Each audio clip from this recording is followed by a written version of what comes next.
Hi, this is Aisha again. We keep talking to you about the kind of stuff that happens to me. I'm standing outside the duty officer at Azadpur station. We have just been beaten up while we were catching dogs.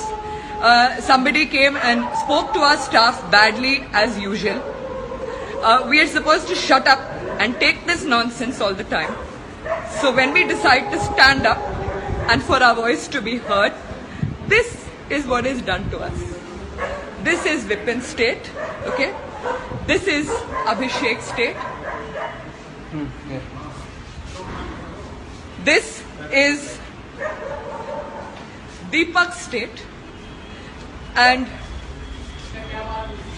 this is the state of our car.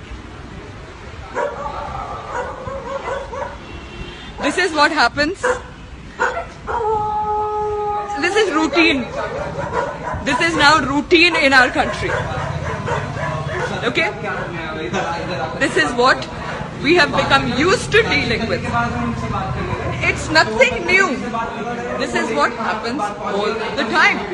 And now, just watch. Okay? There are these conversations happening. This is how seriously we are taken.